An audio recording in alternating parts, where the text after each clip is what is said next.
ए बगड़ा सुन। हाँ भैया। हम आगे आगे पानी मारता नहीं, अते पीछे पीछे झाड़ू मरिए, एकदम दबा के मरिए, चकाचक। चला।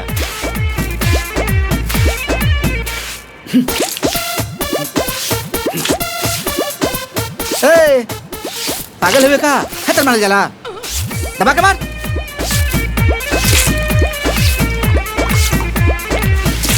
क्या बात है, बड़ा दुआर उआर चमकावा तड़ा। प्रणाम चाचा। अरे आयुष्मान बाबा बेटा। वो कहा कि छोट भाई के बर देखवा लोग के आवन जावन लगा रहता, कब होने से कब होने से, कब कहने से क्या जाता पता नहीं है। ऐसे भोरे भोरे उठ के अम्मी के साफ सफाई करता जा। बहुत जरूरी कर डाला जी। अब मुंह कता रे, जल्दी जल्दी बाहर।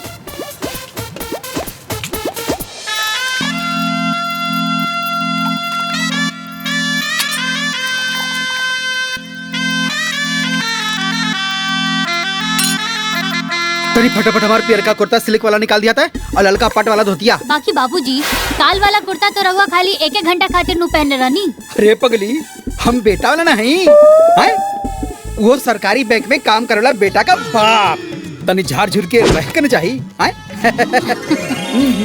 ए सुनो तारू। हाँ कपड़वा ना निकल होगा हो। बस निकाला तनी जी। बे कब कह के गनी हम। भाभी इमा में से कौन सा नमकीन चाय पे दिया? अरे बाबूनी, हाँ जो पहले पैकेट खुलल बा ऊ खत्म होई तब ना ई खुलाई। हाँ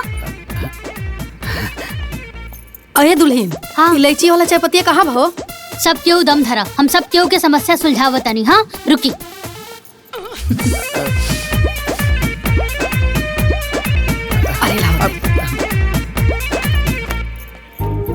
इली ई बैग में राउर धोती बा, राउर कुर्ता बा, सब कुछ बा। और अम्मा जी ई बा राउर इलायची वाला चाय पत्ती, और ई रहल नमकीन।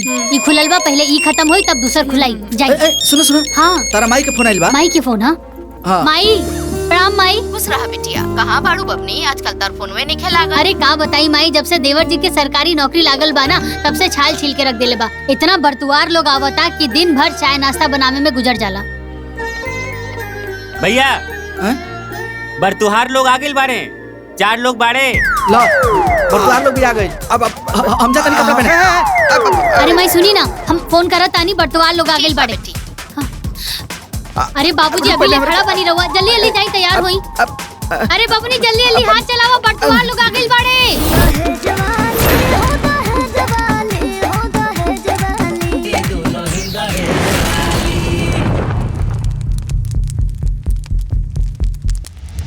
बूझली लाल बाबूजी, 36 गुणगणना बनाता और सबसे बड़ी खुशी की बात तो ई है, केहू के 22 गुण बनेला, केहू के 26 गुण बनेला, और रहुआ के तो 36 गुण बनाता।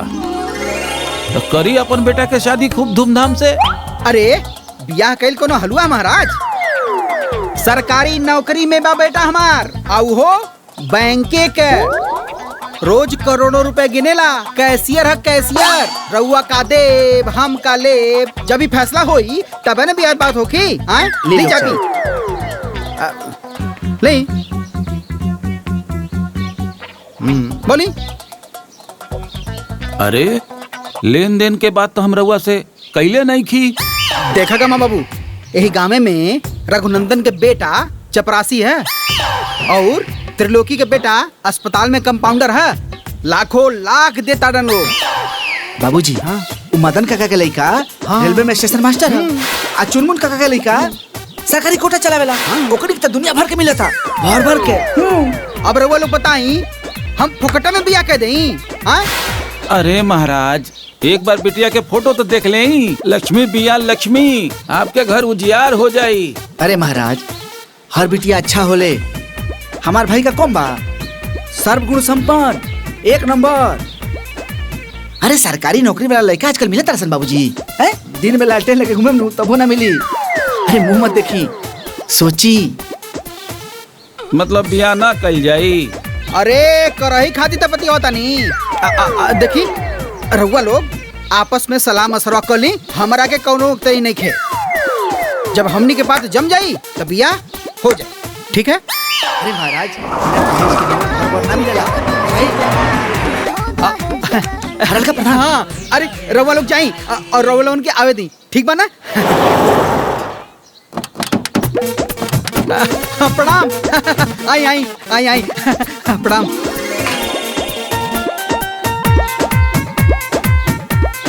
अरे प्रणाम। आई आई। अरे शीतल सुना तारू, जल्दी से चाय नमकीन तैयार कर दो, दूसरा लोग आइल बा। सुना तारू, हरलका प्रधान जी दूसर बार देखवा लेके आइल बड़े। हम पहले ही देख ले रानी जी, है? यही से चाय तैयार बा। तारा मालूम बा, मारुति कार से आइल बा लोग, पैसा वाला पार्टी बुझाता। सुनी जी, केहू के आगे ना इतना झुकला के कोनो जरूरत नहीं है। हमार देवर जी इतना लायक बाड़े त लोग तो अइबे जेबे करी ना, आ दुआरी पे भीड़ त लगबे करी। सही कहता रे तू। एगो बात कही, तू हऊ अनपढ़ लेकिन एकदम बात कर लो पढ़ल लिखल नहीं। का भैया, जब देखा हमेशा भाभी के अनपढ़ गंवार कहेला। अरे बबुनी, अब अनपढ़ बानी तो बानी। तोहारी ये बात हमरा बड़ा अच्छा लग रहा। अब चाय दे जल्दी। अच्छा सुनी जी, ये चाय नाश्ता ना जल्दी से बाहर लेके जाए, दुआरी पे हित नाथ के आदर कइल जाला। ठीक कहता रे तू। ली जल्दी से लेके जाए।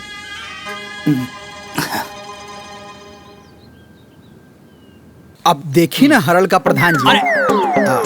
अब का ई हरल का प्रधान जी के रट लगौले वाला प्रधान कहा ना।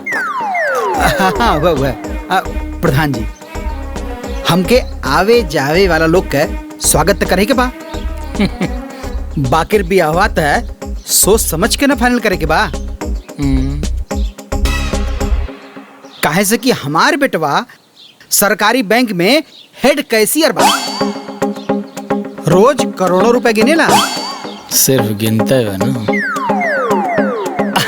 अरे लाल बाबू साहब, हम ही कहत रहले बियाहे से पहले दाएं बाएं आगे पीछे सब देखेला। तनी चली ना, कुछ रउआ से बात करेगा बा। आई। अच्छा रउआ लोग आए चाय हाँ, पी। आप लोग पी। आई।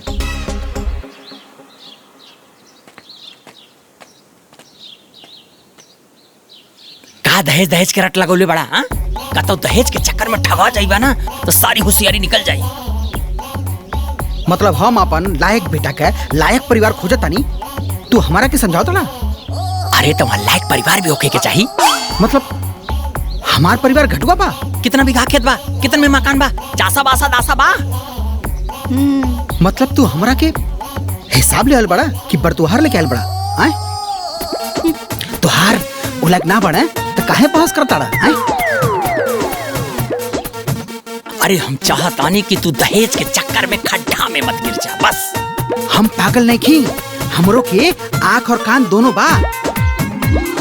हजार का बाजार फोकट में नहीं खिला का प्रधान। मुझला इस जवाहर में केहू का बेटा बा हमारे बेटा का लायक? आए हमारे बेटा हेड कैशियर बा, वो सरकारी बैंक में रोज करोड़ों रुपए गिनता। अरे तो सिर्फ गिनता, रखत ना बा ना। रखिए प्रधान जी, देखिए जब एक दिन हमार बेटा बड़के घर में बहू लेके आई तब तू देखबा प्रधान। कर बड़के घर में बियाह करबा। जलन खोर कहीं का सब जरूरत देख के। चलो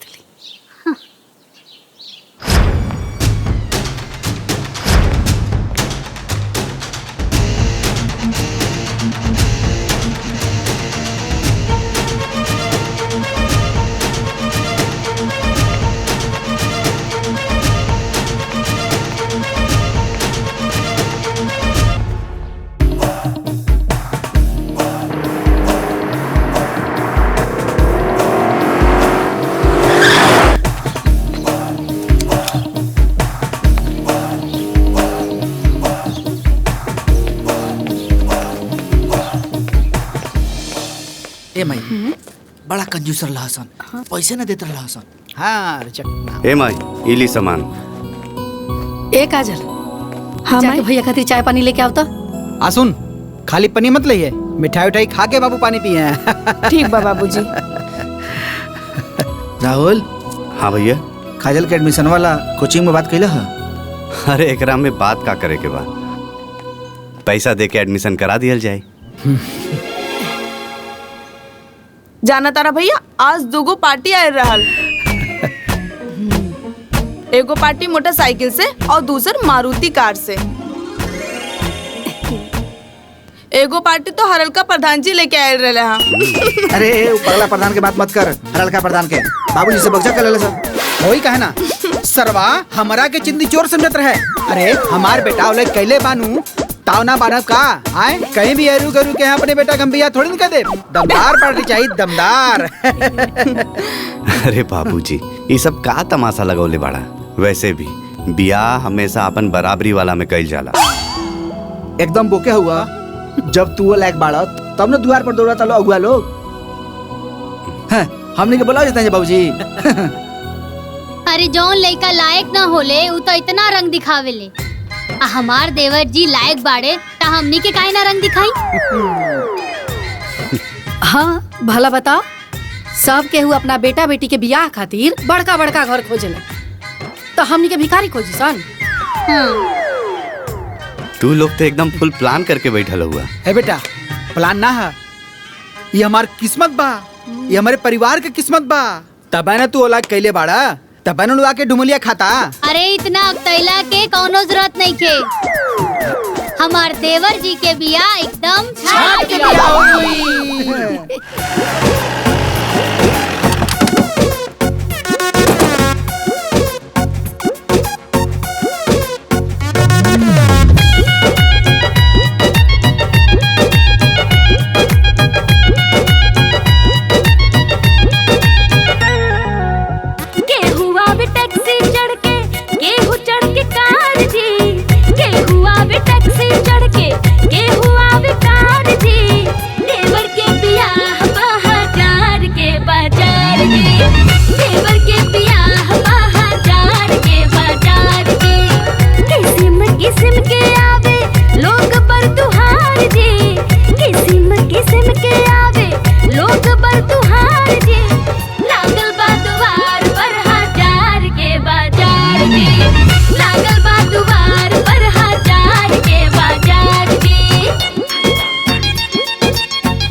संभारे रहा तू लोग अपना जीत ले। का हो सरकारी नौकरी वाले बेटा के बाप, बियाह तय भइल की ना? अब रउआ बताइए हरलका प्रधान जी। अरे मर्दवा, हरलका प्रधान बोलब जरूरी बा का? अरे रउआ प्रधान जी भी बोल सकेला। हाँ हाँ हुआ प्रधान जी। अब केहू आके कहता कि हमार बेटी पढ़ल लिखल बिया बाकिर दहेज नहीं खे, केहू आके कहता कि हमार बेटी सुंदर बिया बाकिर दहेज नहीं खे, केहू कहता कि हम खानदानी बाटी बाकी दहेज नहीं खे। अब रउआ बताई महाराज, जब बड़का बड़का घर का लोग हमारे घरे डेरा डलले बाड़े तो हम काहे छोटे घर में बिया करी? हमार बेटा बड़ा नौकरी में बा तो बड़े घर का पतो लाई।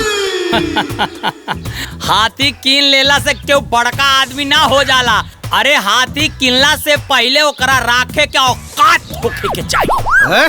मतलब तू का कहल चाहता रहा? बेटा नौकरी में का हो गई, तू तब पगला गई बड़ा हो। तोहरा औकात बा बड़का घर में बियाह करे के।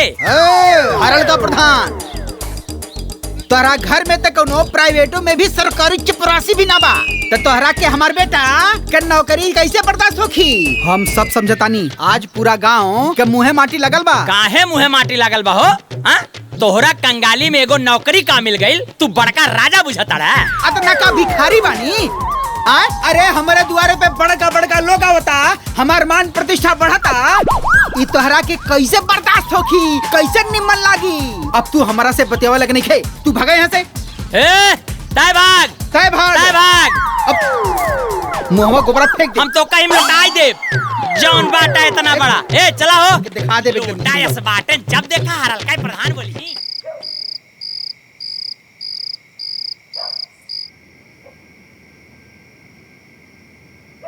सरवाई गांव वाला हमने के इज्जत बढ़ता तो देख के जरता रहे सन। का भइल जी? अरे हऊ हरल का प्रधानवा कहता कि हाथी रखे के औकात चाहिए। अरे ससुरा, हमार बेटा जवार में नाम चमकोले बा, तो राखी काहे अनार होता? अरे बाबूजी, तो ओकरा पास ये सब बतियावे कहे जाता रहा तू? अरे हम बतियावे ना के लनी है, वो तो हम गोबर फेंके के लनी है, तो मिल गई। अरे उनके मन में डाह बा बाबूजी, उनके भतीजा के त पैदलो भी बर्तवार नहीं खियावत सन, लेकिन हमार देवर जी के 4 पहिया से आवत अड़े सन। अरे काहे नहीं हसन, हमार भाई हेड कैशियर बा बैंक में, वो सरकारी। हाँ। एक मिनट, हम रवा लोग से फिर से कह देता नहीं। रवा लोग कार मोटरसाइकिल देखल छोड़ दी, कौनो भी लड़की देख के ब्याह हो जाओ। अरे कौनो लड़की आई, घर बार चूल्हा चौका ये नु देखी। अरे उकामा तो बड़का घर के लड़कियों आके करी। जब हमनी के दिन दशा बदलता तो ते काहे पेच फसावता रे? जब हम सही कहता नहीं तो रवा लोग के उल्टा लगाता। तो जहाँ मन करी वहाँ हमार ब्याह कर दा। अरे ऐसे कैसे देवर जी, जहाँ मन करे तहाँ बियाह कर दा। अरे रउआ जैसन सुंदर सुशील आ सरकारी नौकरी वाला वर पावे खातिर ना त लोग माटी कोड़ देले। देख ली हाँ, गाँव के सब लोगन के चेहरा पे ना माटी पुज जाई जब हमरा घर में बड़ घर के देवरानी जी आई हैं।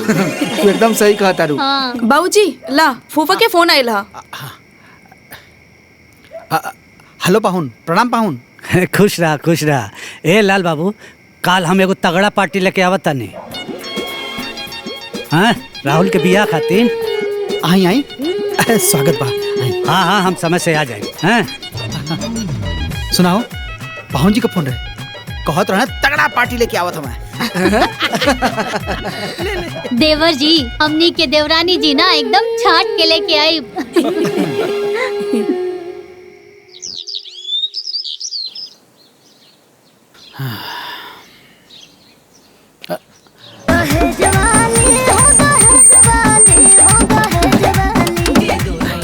प्रणाम। नमस्ते। खुश रहा। नमस्ते।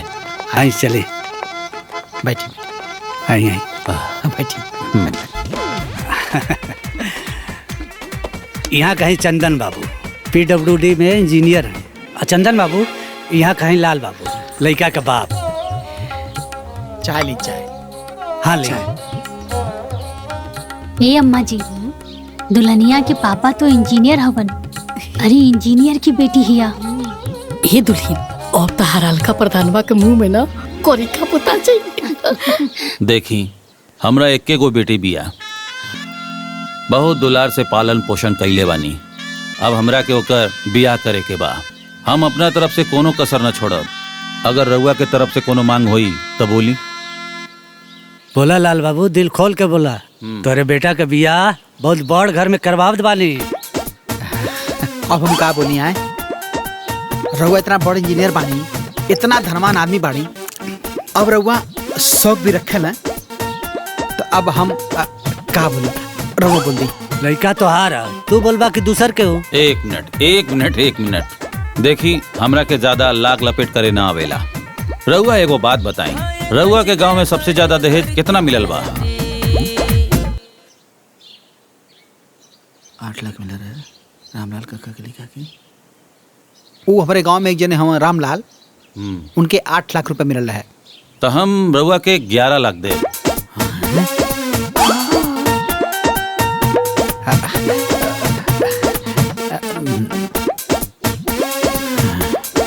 अम्मा जी 11 लाख। हाँ दुल्हीन, एकरे के ना कहल जाला बड़ा का घर, बिना मोगली इतना देता। नगद के बाद ये लिस्ट रही सामान की।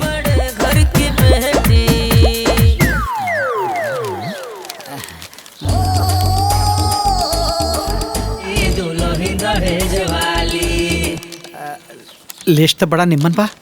आप देखी सब तो ठीक बा, अब अमाउंट तो सब ठीक बा। ये जब कार बा ना, अब हमनी के कार का कौन जरूरत बा। मोटरसाइकिल तो ही बगैर है, वही का रुपया दे देवल जाए। ठीक बा, आगे। और है कपड़ा धोए वाला मशीन, हमरे घरे हाथे से कपड़ा फिचाला, तो ओहो के जरूरत नहीं खे वॉशिंग मशीन के, ओहो के आप पैसा दे दो जाए। ठीक बा, आगे। और फ्रिज तक भी मिल ही रहा है। और वैसे भी हम ठंडा पानी ना पीला, काहे से कि हमारा टांसिल बढ़ल बा, तब फ्रिजियो के आप नगद दे दो जाए। ठीक बा। हाँ, मिक्सर हमनी के घरे आज भी मसाला सील लोढ़ा से पिसाला। हाँ, यहू की जरूरत ना है, ओहो के आप पैसा दे दो। ठीक बा। बाकी तो सब ठीक है ठाक है लगता। ए भाभी, वो देखा उतना बड़ा लिस्ट बा। ता बिया तय समझल जाओ। अरे अब यहू में कोनो शौक बका। अगर रउआ मन में कोनो और इच्छा हुई तो बोली। अरे नाना महाराज, रउआ तो हमनी के सोच से भी बेसिए देता नहीं। अरे सारा तनी अपने मलकिनों से पूछ लेता कि उनके मन में का है। का हो? हाँ तो कुछ बोले के बा? ना जी, जब यहाँ लोग बिना मंगले इतना देता नहीं तो का बोली। अम्मा जी फोटो खातिर पूछी ना। ए जी, अरे दुल्हीन ना लड़की के फोटो खातिर कहता रही।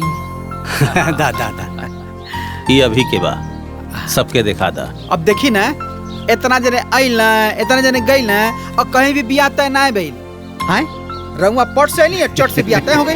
एक कह जाला लिखन। तब आगे? अरे आगे का? रउआ मालिक है, रउआ अगुआ ही।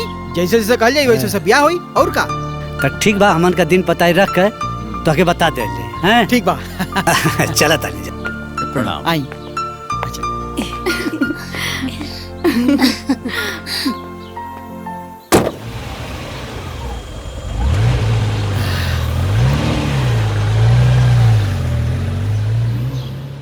ए बबनी, ये देखा, इनमें किस्म किस्म के फोटो बा हमारे होखे वाला देवरानी जी के। देखा देखा देखा, बड़ी खूबसूरत भी है।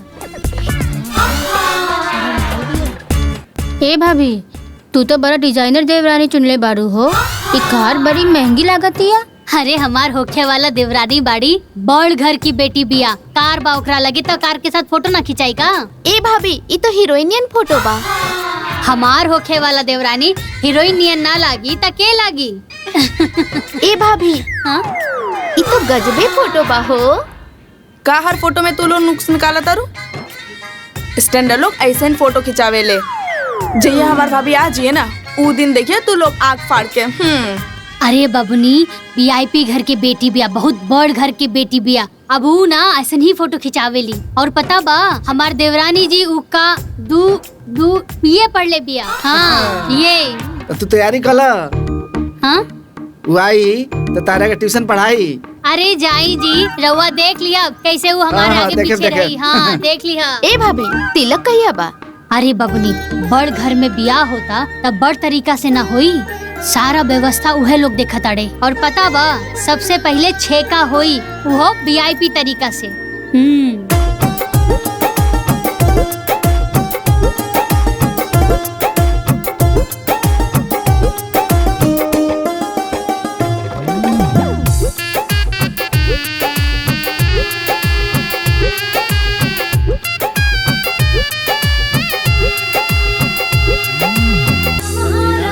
जो लमहरा जूरी पसरी है बिटुआ दुल्हा लमहरा पापा जी के नाम जी तनिका तिलक जन चढ़ई है गुड़िया के पापा हंसी है नगरिया के लोग प्रार्थना कीजिए। पीतल के बर्तन जब देखेली दुल्हा के ए चाचा, इतना स्टैंडर्ड छेका आज ले हम कभी ना देखनी। अरे तो आज देख ला हैं हमार बेटा ओलाक बानू हैं। अरे सरकारी बैंक में कैसी रहे रोज करोड़ों रुपए गिनेला तोरी तरफ से ना। रे गोबरा वीआईपी रिश्तेदार बा तो छेको वीआईपी न होई। हाँ बबुआ ई तो अभी छेका हो बियाह में देखियो। अरे तू कौना हॉल में बारात जाई हल्दी मेहंदी और बारात में सबके बुलावा बा समझला। अरे तो तू कुद कुद के खूब नचिया। बिल्कुल नाचब फूफा जी। हाँ। हमार देवर जी के बिया बा खूब नाचे भमता।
अरे चाची ई कौन स्टाइल है हो?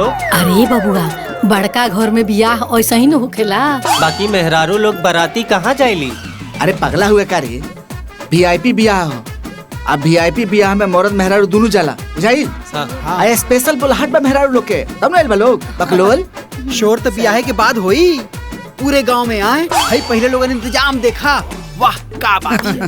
बहुत बढ़िया इंतजाम बा। राहुल सजा तारे और कहाँ बड़े 3-3 आदमी सजा होता करे माई। अरे एडी करो बिया वीआईपी कम बोल। अरे जाए तो ये बाबू, बड़का घर में बियाह होता आ दानो दहेज मिलल बा और तो और लड़की इतना सुंदर मिलल बिया कि देख के तो जियारा जोड़ा गई। अरे खुशी की ठिकाना नहीं के ओकर। ई सब फूफा के करतब ह।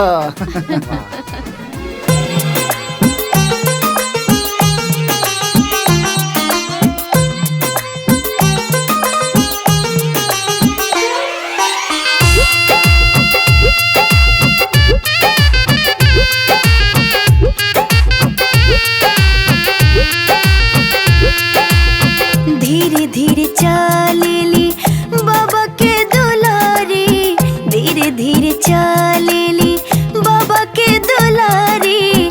बर देखी मनावा मोहाला जी, बर देखी मनावा मोहाला जी।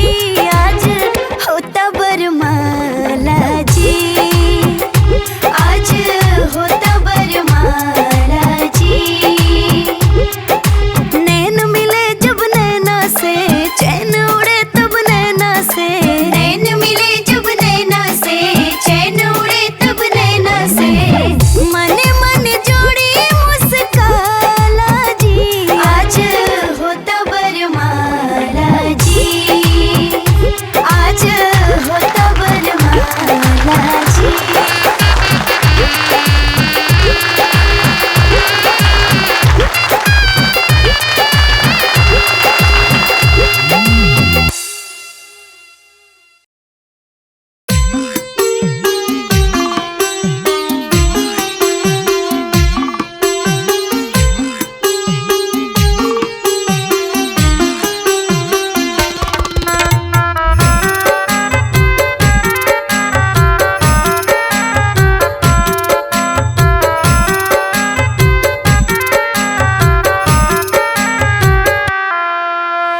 आज के रतिया बाबा जागल रहिया, आज सब चोरी हुई हो। आज के रतिया बाबा जागल रहिया, आज सब चोरी हुई हो। सबरे संपत्तिया बाबा बाचल रही है, गौरा बेटी चोरी हुई हो। सबरी संपत्तियां बाबा बाचल रही है, गौरा बेटी चोरी हुई हो। दुआरा पर रखब चौकी धरवाए बेटी, अंगना सिपाही रखब हो। दुआरा पर रखब चौकी धरवाए बेटी, अंगना सिपाही रखब हो। घरवा में हम बेटी पहरा देहब, कहीं बेटी चोरी हुई हो। कहीं बेटी चोरी हुई हो, कहीं बेटी चोरी हुई हो।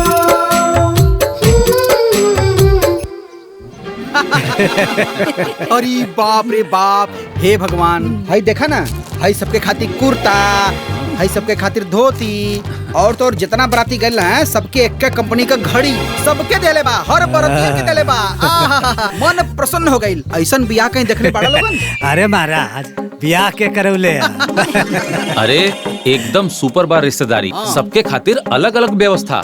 सही बात बा। अरे मामा एक नंबर के संध्यान मिलल बा बाबूजी के। सही काला बेटा, एकदम स्पेशल। और तो और जे लोग देख के हमसे जरूरत रहे ना, ओकरे मुंह पे करिखा पोता गेल होई, करिखा। तनी सुना, 4 ठो मिठाई न भेजवा दिया ओकरी के हम। जब मिठाई का स्वाद चखी न, ओके अंदाजा हो जाए कि कैसन घर में बियाह भइला। अरे बेटा, अगर इतना अकल हो तब प्रधानी न जीत जात। सही कहते, सही कहानी। मालूम है पापा जी, माई खूब उर्दू कैलस एकदम गर्दा। अब रहुए सब बताई, हमनी के तो ठहरनी पुराना जमाना के हमनी के का पता बा कि हल्दी कैसे होखेला, मेहंदी कैसे होखेला और हईबर माला। अरे बड़का बड़का में होइबे करेला। ए राहुल कमाई, तू बड़े घर के बेटी का सास बनिए गई लो। आ तू ससुर महाराज। ए काजल। हाँ बुआ। तनी एक गिलास पानी लेके आवा, बड़ा जोर से प्यास लगल बा। ठीक बा, लेके आवा तानी।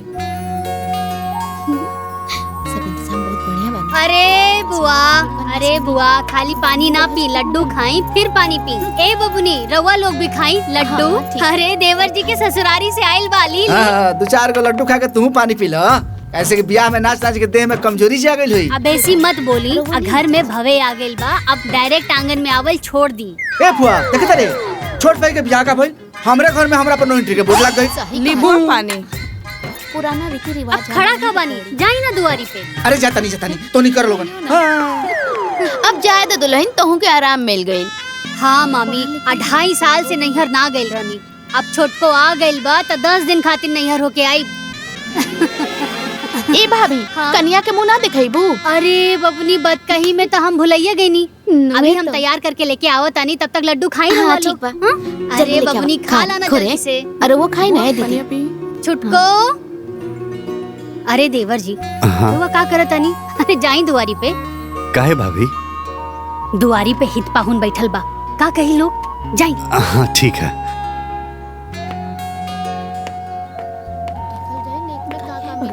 हे बुआ, वो देखो भैया कुछ कहा तारे। अरे लड्डू उड्डू खा लोगन। हाँ हाँ खाई बुआ। ए छुटको, सुना ना, जल्दी से तैयार हो जा, गांव के कुछ लड़की लोग आइल बा मुंह देखे खातिर। दीदी मूड नहीं खे, फिर आके आराम कर लिहा, अभी जल्दी से तैयार हो जा। हाँ हम कहनी ना हमार मूड नहीं खे, तनी जाके चाय बना के ले आई।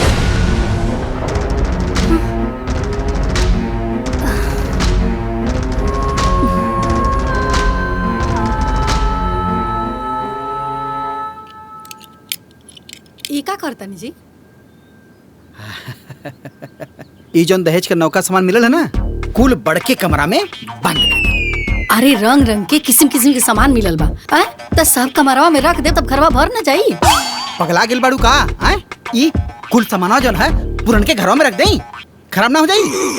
अरे जब हम नया घर बनवाई तई कुल सामान वो घर में रखा, ठीक बा ना? काहे से कि हमार बेटा सरकारी बैंक में बा, वो कैशियर रोज करोड़ों रुपए गिनता है, तो ऐसे ऐसे ना रखाई। बड़ा सा महल बनी, वही महल में कुल सामान रख जाए। ये पूरा गांव देखी और तो और हरलका प्रधानो भी देखी।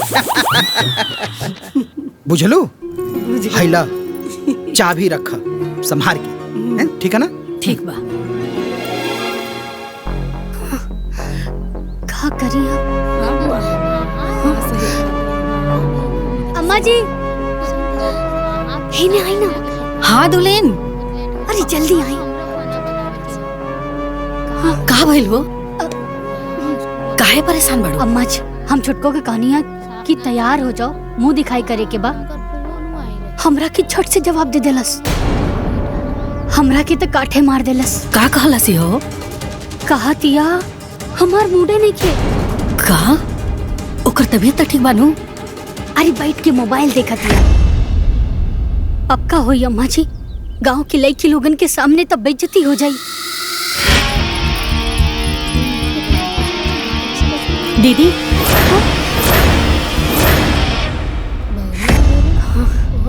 का भइल चाय के? हम कब से वेट करत आनी, थोड़ा जल्दी बना के दे दी। हाँ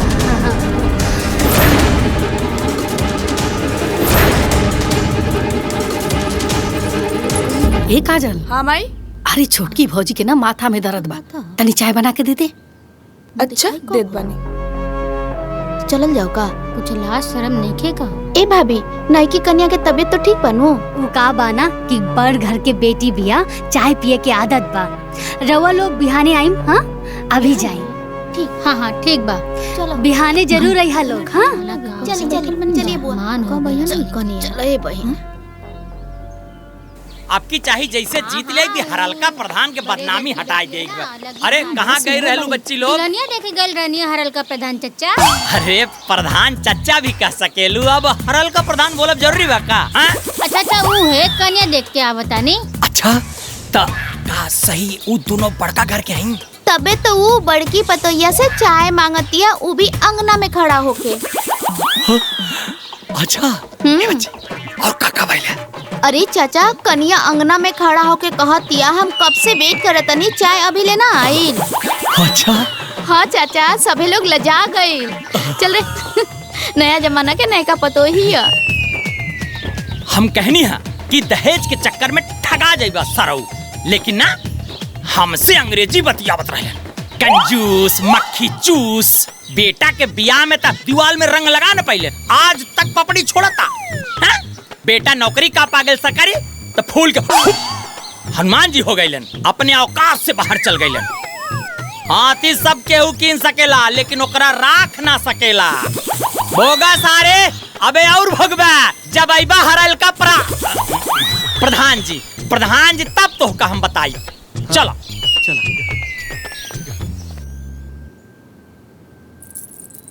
दुल्हन तारा माथा में दर्द बका? नाता ता देह बथत बाका? ना तारा कोनो शरीर में तकलीफ तो नहीं है? बहुत कोनो तकलीफ तो नहीं है, हम एकदम ठीक बानी। बहुते बढ़िया, तू चाय मंगलू है ना, यही से हमनी के ऐसा लागल। ओ ए दुल्हन वो कहा ना कि घर के सारा रिश्तेदार अभी इजे वालों, हम चाहत रहनी है कि तू चूल्हा पुजाई के रस्म कर दे तू, अब बढ़िया बढ़िया खाना बना के सबके खिला दे तू, तब बढ़िया रही। व्हाट बढ़िया रही? हम काहे बना के खियाई? उधर आओ रिश्तेदार है ना, तरवा खिलाई। काहे से तू नया दुल्हनिया आयल बाड़ू ना, यही से। दीदी हमार पापा इतना दहेज एक खाते तो नहीं खन देले बाड़े कि हम यहाँ आके खाना बनाई, है ना? ताका जे दहेज लेके आवेला वो काम ना करेला का? दीदी रउआ कितना दहेज लेके आयल बानी वो सब हमके पता बा।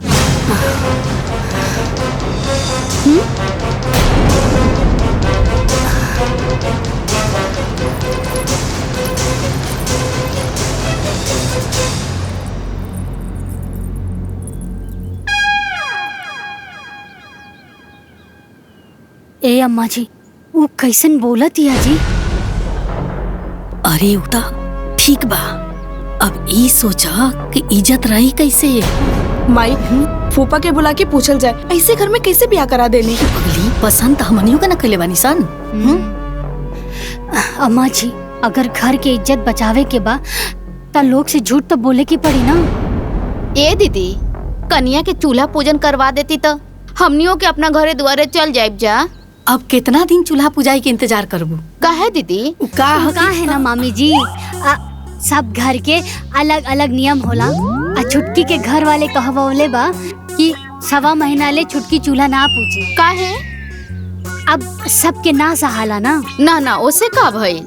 अब ई सब खातिर केहू के घर के नियम तोड़ल ठीक नहीं खेलो। 1.25 महीना बादे चूल्हा पूजी। हमनी के तो आना जाना लागल रही दीदी, अब कब ओकरा हाथ से बनवा के खा ले हल जाई। हाँ मामी 1.25 महीना के तो बातें बा, सब केहू के बुलाई आ रउआ के भी आई के बा। ठीक बा।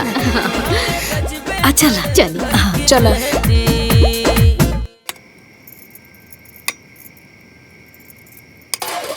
ए बबनी ले जाके अगल बगल के घर में दे आवो, ओकरा बाद में ना पूरा गांव में बटाई, ठीक बा ना? बाकी घर के भी तैयार रखा लोग, हम देके तुरंत आवतानी। लेके जाओ लेके जा जल्दी से। ए अम्मा जी और केकरा घर में जाई? ए दुली जेकरा जेकरा घरे भेजे के बानू ओकरा घरे भेज दा।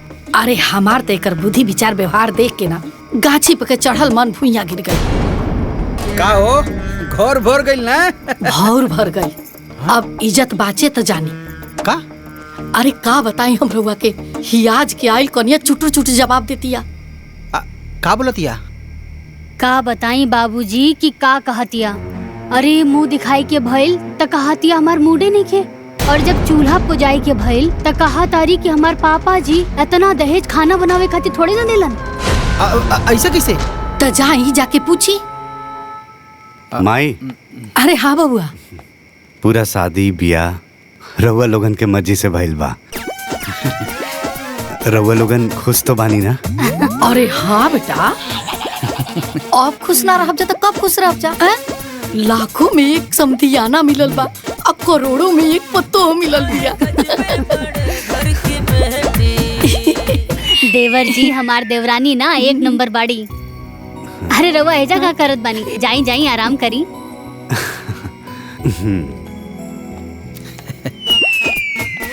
अब भगवाने जानस का होई दादा।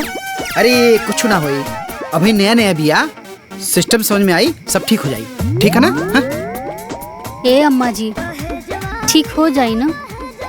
भगवान जानस सुधरी की ना।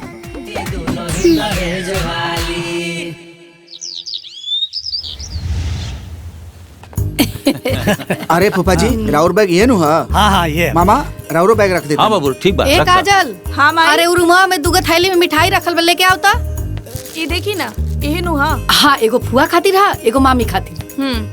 गाड़ी में रख देता नहीं, ठीक बा? इली अम्मा जी। ए लाल बाबू, मोच ऐट के पूरा गांव में घूमिया, तोरे बेटा का ऐसा घर में बियाह करा देले वाली। अरे भोरही गांव में 4 फेरा लगा के आयल बानी। बहुत फास्ट हवा मर्दवा। अम्मा जी छुटकी के बोल दी पैर छुए के। ए दुल्हन हमरा डर लगता, हम ना बोलो।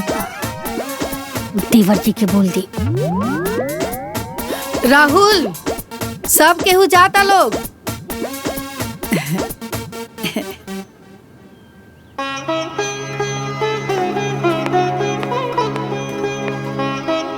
खुश रह।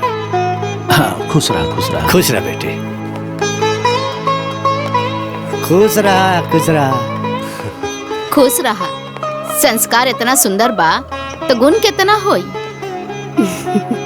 बड़ा नीक बहू मिलल बिया। खुश रहा। अच्छा हम जाता नहीं। हाँ ए बाबू कहाँ जाता नहीं? बैंक जाए के बा, छुट्टी नहीं खेनू। ए बाबू तनी छुट्टी मिले तो हमरो के यहाँ आके घूम जा। हाँ मामा जी जरूर। अच्छा अभी हमरा के देर होता, हम जाता नहीं। हाँ ठीक।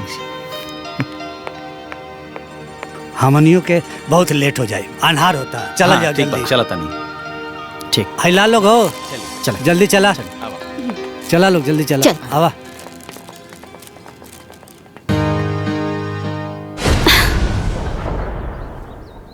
भगवान के दया से सब बढ़िया से हो गया। पतो बड़ा निमन मिलल बिया, सुंदर सुशील।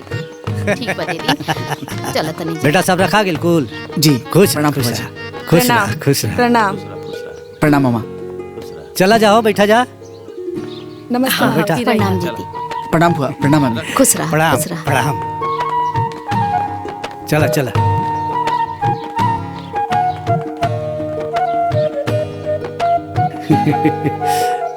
ठीक बा फूफा जी, पहुँच के फोन करे।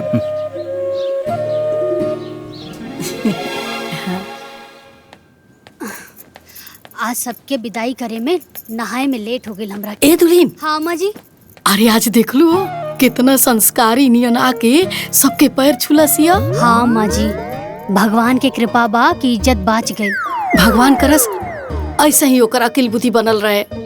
देख लू हाँ आज भोरे भोरे कैसे नहा धोले लसिया। अरे 2 दिन से ओकर हाव भाव देख के तो मन में बड़ा सदमा लाग रहल है, लेकिन आज ओकर भाव स्वभाव देख के मन के बहुते शांति मिलल है। हाँ। जा जा जाके नहा लो। हाँ अम्मा जी, हम नहा के आवत है।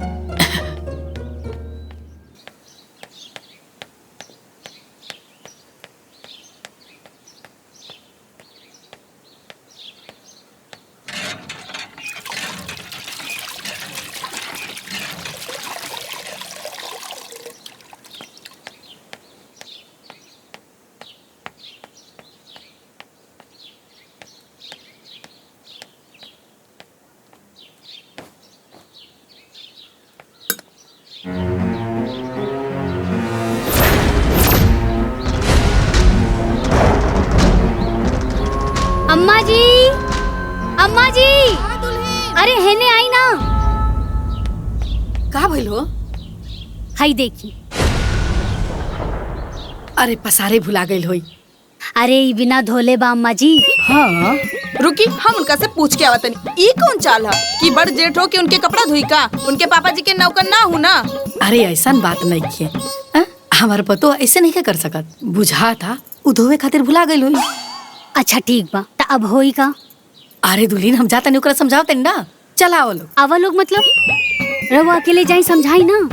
दुल्हीन तू हमारे साथे चलबू तो तनी हमरे हिम्मत बन रही ना। पक्का बा कि धोए भुला गई होई। बात तो ऐसे करता नहीं जैसे बड़का सियार आ गई हो घरवा में। चलिए। हाँ चला।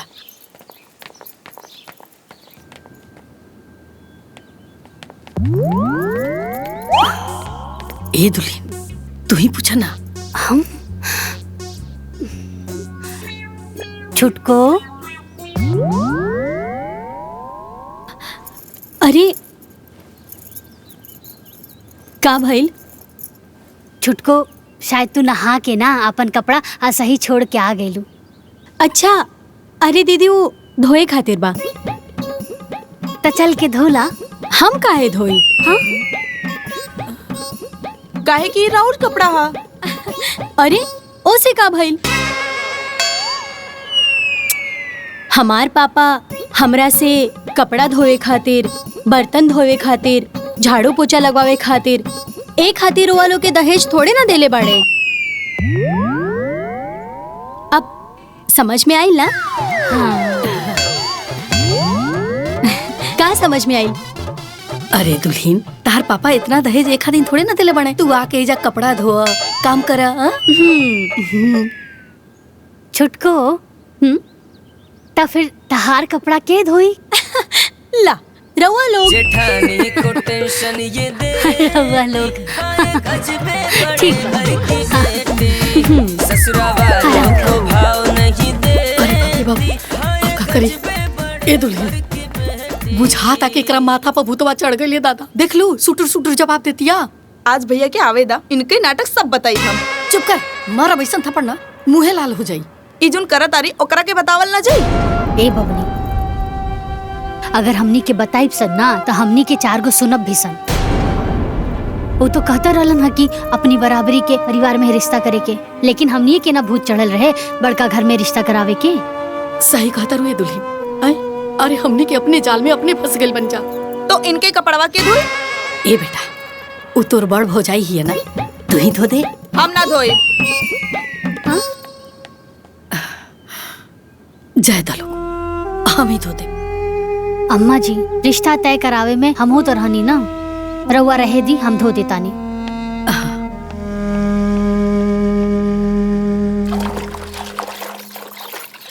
अरे जितना डर देवर जी से ना लागत रहे उससे 4 गुना ज्यादा था ये देवरानी से लागता। हमार सास पतों के तक किस्मतें खराब बा। अरे जौन काम के कल्पना ना कहले रहनी वो करे के पड़ता। कहो कपड़ा धोए तरु का? ना कबड्डी खेलता नहीं। खेलब जी। काहे ऐसे बोला तरु हो? तरवा काहे ऐसा सवाल करता नहीं? हाँ आ जाई ना अपन दूसर काम करी। हड़कईबू ना जाएम तब हैं? ना जाए ना तो यही पानी से रवा के धो दे। जाता नहीं कि ना। अजीब हाल बा भाई। ससुरा वालों को भाव नहीं देती, हाय गजबे बड़े घर की बेटी। एक काजल काम आई? आए देखना आए छोटकी भौजी के ना ले जाके नाश्ता दे दे, ना तो बाहर आके चिल्ला के ना हमर सब तोपल झाकल इज्जत उहार कर दी। हम ना जाए। अरे पगली तू चाहता रे कि हमर तोपल झाकल इज्जत सब उखार हो जाए?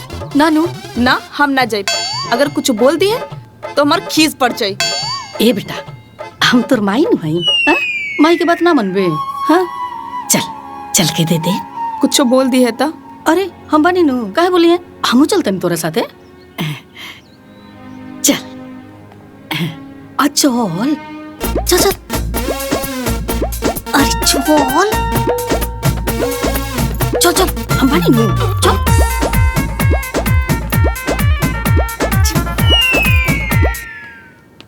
भाभी नाश्ता। नाश्ता में का बनल बा? पूरी सब्जी। छी पूरी सब्जी मॉर्निंग में के खाएला? हमरा सूट ना करेला। हमरा खातिर दही कचौड़ी लेके आई। बाकी बनल तो इहे बा। व्हाट? बनल तो इहे बा। हम कोनो जानवर तो नहीं खी कि हमरा के जॉन ऑफर होके हम उहे खाए है ना। हम का करी भाभी? व्हाट? तो हम का करी भाभी? जाई जाकर बना के लेके आई दही कचौड़ी, सिंपल। काहे कि हमार पापा एक हाथे दहेज तने खन देले बाड़े कि इहे खाए के बा तो इहे खाए के बा, ऐसे ही रहे के बा तो ऐसे ही रहे के बा, है ना। बड़ घर में शादी करे से पहले सोच लेवे के चाहिए ना। हाँ, अब सोच का रहल बानी। जाई। हेलो। हाँ भाभी। दही में शुगर डाल के लेके आई। ओके।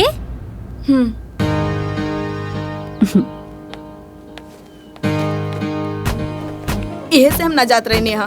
ते सुन ली है ना कैसे बड़बड़ बड़बड़ करत आरी। खाए चाहे भाड़ में जाए। जाए ता बेटा, जाए ता। ए बेटा चल, आटा में ना तनी मोइन डाल के 4 गो कचौरी छान दे ताकि उ नाश्ता कर लेवे। हम ना बनाई। का भइल अम्मा जी? वो महारानी खाती पूरी सब्जी नाश्ता भेजले रहनी है और महारानी के दही और कचौड़ी चाहिए, वो शुगर डाल के। हाँ? अरे काहे बात के बतंगड़ बनैले बड़े हैं? 4 गो कचौड़ी के ना बात बा, छोड़ दे, जाए दे। हम जातनी बना देतनी। अब अम्मा जी यह आदत राउर खराब बा, हर काम अपने करे चल देतानी। अरे दुल्हीन त का करी? अरे 4 गो कचौड़ी के ना बात बा, ओकरा के ना दियाई तो बिना नाश्ता के रह जाई। हम बना देतानी। बड़ घर के बेटी ना आ गेल, कपार पे पहाड़ आ गई बा।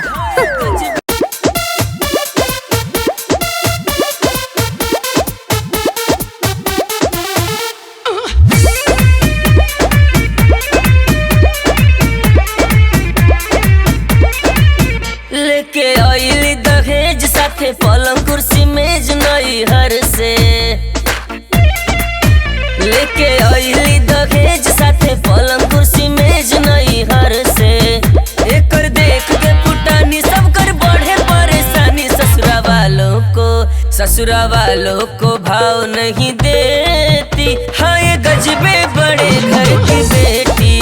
ससुरा वालों को भाव नहीं देती। हाँ ये गजबे बड़े घर की बेटी।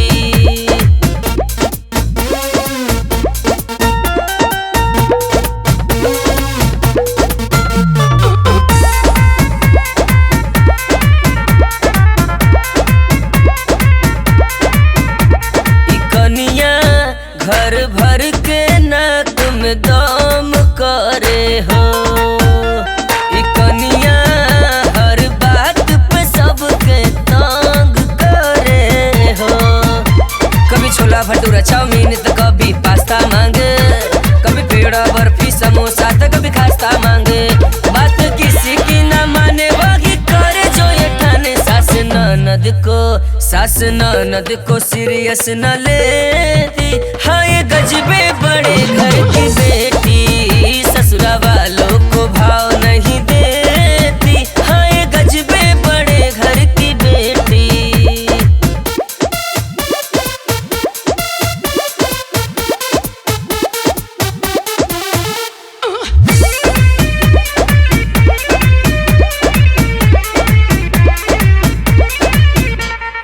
कनिया बड़का घर के रुबाब दिखावे। कनिया दहेज के हिसाब बैठावे। बोलो कभी जूस मांगे कभी लस्सी तो कभी मांगे पिज्जा। करे अलग अलग फरमाइश सबका हुआ नतीजा। चाहे बड़ा हो या छोटा असर कुछ भी न होता। जेठानी को टेंशन ये देती। हाँ ये गजबे बड़े घर की बेटी। ससुरा वालों को भाव नहीं देती। हाँ ये गजबे बड़े घर की बेटी। बाप रे बाप, खतरनाक है ये तो।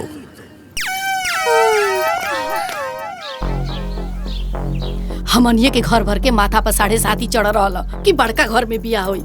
अरे तो करी पता रहे बड़का पतो ना आफत आ जाई आफत। सब केहू के नौकरानी बना के रख ले बाड़ी।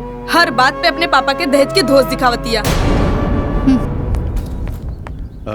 अरे भाभी, हाँ, हम देवर कहत जी। रहली कि ममता से चूल्हा पुजाई करा के तू नैयर घूम घाम के आ जाई तू। हमके देवरानी जी के छोड़ के जाए के मने नहीं खे करत।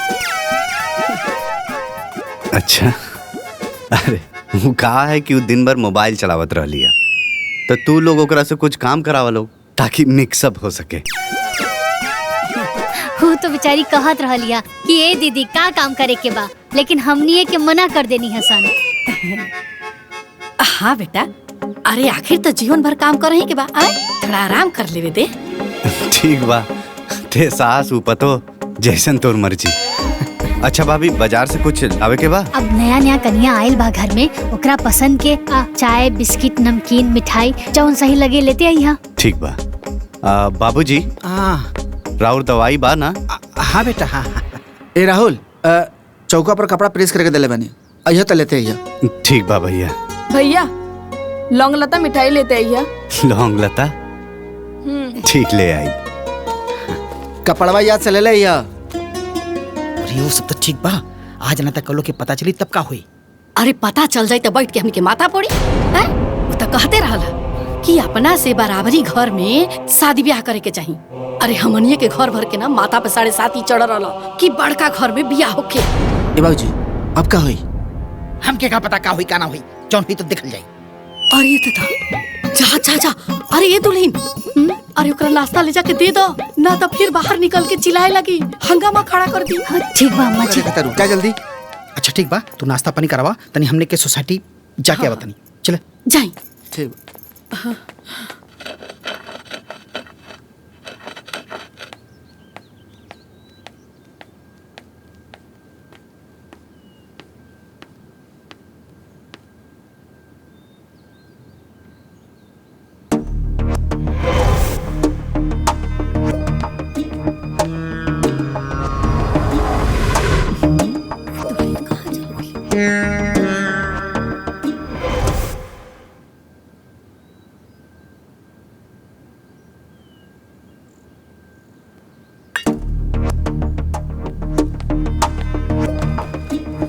अरे ये काजल, हाँ माई, छोटकी भाभी के दिखले है कहाँ बाड़ी? हमके का पता कहाँ बाड़ी? हमेशा उल्टे बोलत रहेले। ए बड़को, छोटकी के देखलू ह? ना अम्मा जी। ए चाची, छोटकी भौजी ऊपर नाचत तारी। का? हाँ। ए बड़को, अरे का करे लागल को? में घंटी हिलावे पड़े।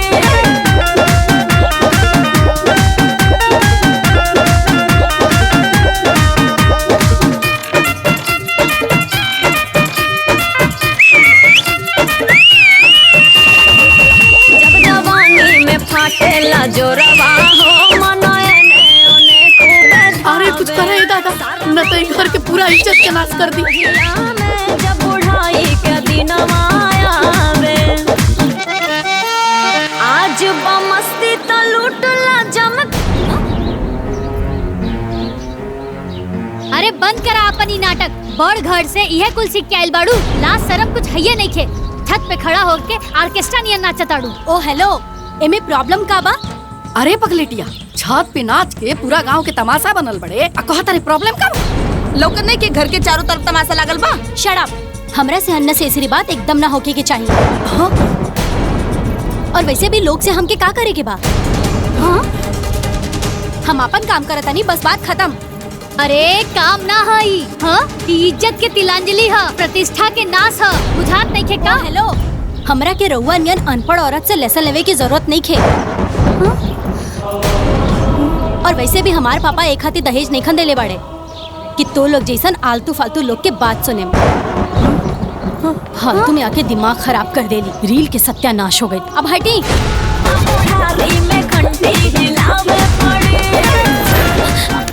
बेहाया बेशरम, उतर नीचे। चल उतर नीचे, उतर नीचे, उतर नीचे, चल उतर नीचे, उतर नीचे। ढेर दिमाग खराब हो गइल भाई। तू लोग का तमाशा देखा तारा? भागा यहाँ से, यहाँ तमाशा लगल बा। भागा यहाँ से, भागा। चलो भौजाई के संभाला, हमनी के कहा तमाशा देखत नहीं जाए। हमरा ना पता रहे कि हमार पापा ऐसन जाहिल गवार अनपढ़ के बीच हमके भेज दी हैं। अच्छा हाँ, सरे आम छत पे नाचे वाली हमनी के जाहिल और अनपढ़ कहतिया। सुना, बहुत हो गल तोहार ड्रामा, अब शांत रहा न त दिखा देब कि जिठान का होली। ओ हेलो, हम कोनो एरू गैरू नत्थु खैरू औरत नहीं की जकरा के तू लोग आपन उंगली पे नचैबा। अरे हो गई ला दुल्हन, बस करा लो। ए दुल्हन मत लड़ा लो, चुप रहा लो। अरे इतना दिन से बर्दाश्त करतानी ना अम्मा जी, लेकिन अभी कपार पे चढ़ के नची है तो कैसे बर्दाश्त हुई? व्हाट, कपार पे चढ़ के नाची तो कैसे बर्दाश्त हुई? हाँ, हमार मन हम जहाँ चाहे वहाँ नाचे। जी तहार घर ना हा कि तू आपन मन मर्जी चलेबू। अरे चुप कर रे, तेहू बोले लगलीस। अरे गांव के लोग सुनिए तो का कहिए। अरे ए बात के लाज कई बड़ी घर की बेटी के होके के चाहिए ना अम्मा जी। एक्सक्यूज मी, हमार घर के बराबरी करे के तू लोगन के कैपेसिटी भी नहीं खे। और वैसे भी हमार पापा तू लोगन के औकात से ज्यादा दहेज एक हाथी देले बाड़े कि तू लोग हमार गुलामी करा। अरे आग लागो ऐसन दहेज में। अरे बाप रे बाप, का करिए दादा, चुप करा सना रे। अरे ये दहेज वाली के चुकराई ना अम्मा जी, और इनकर मुंह बा हमनी से गुलामी करावे के। व्हाट, मुंह बा गुलामी करावे के? ई बात ना दहेज लेवे के पहले बोले के चाहत रहे। अरे छुटकी दुल्हन, हम तर हाथ जोड़ता नहीं, चुप कर। अरे काहे सरेआम हमनी के इज्जत में आग लगाओ तब। अरे अम्मा जी, रवा एकरा सामने काहे हाथ जोड़ता नहीं? अरे दुल्हन, तेरे सामने हाथ जोड़ता नहीं। तू ही चुप हो जा। माई देखत नहीं के इनका के आपन दहेज के कितना घमंड बा। हाँ, अरे वह दहेज के घमंड में तई पगलाइल बिया। एक्सक्यूज मी, पगलाइल नहीं की। तू लोगन के ना बकबक और बकवास से हमार दिमाग हैंग हो गइल बा। शांत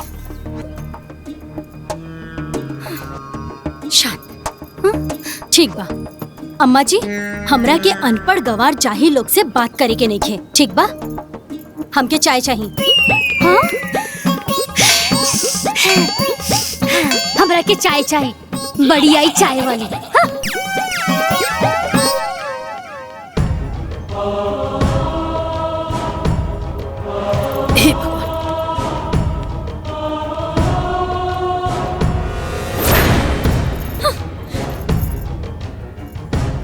हम का करिए दादा, हमरा घर के मर्द सब कैसे मुंह दिखाई सन गांव में। एकरा के चाय दे दी तेकर मन ठंडा हो जाए। मत बनाई अम्मा जी चाय। अरे दुल्हन, काहे बखेड़ा खड़ा करते रू, बना ले बेदा। चाय पी तो का जाने ओकर माथवा ठंडा हो जाए। हम कहा तानी ना, चाय ना बनी त ना बनी अम्मा जी। त तू ही बना देना। हम ना बनाए भा, बहुत घमंड बना ओकरा के अपन दहेज के ऊपर, वही दहेज से बनवा लेस।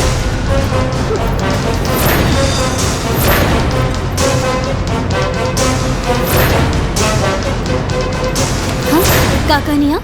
Repeat it again. ओह, अनपढ़। अब फिर से कहीं था? कहनी हो कि तोहर पापा हमनी के ऐजा नौकर नहीं रख ले। अरे दुल्हन, काहेला टेंशन खड़ा करत रू लोग। एक कप चाय के ना बात बा। एक बूंद भी चाय ना मिली अम्मा जी, बहुत घमंड बना इनके दहेज के, वही दहेज से बनवा लेस। अम्मा जी, हम अनपढ़ लोग से बात नहीं की कल चाहत, बस ये बताई चाय मिली कि ना मिली। अम्मा जी, हमू बता देता नहीं, एक घर में ना केहू केहू के नौकर ना हा, चाय ना बनी ता ना बनी। अच्छा हाँ ठीक बा, तो आज तू लोग के औकात दिखावा तनी। आज सबके क्लास लगवाई, देखिया। बड़ी आई दहेज वाली, हमरा से पंगा ले ले बाड़ू ना। चाय पी दिखावा तनी। चाय ना बनी ता ना बनी। हे भगवान।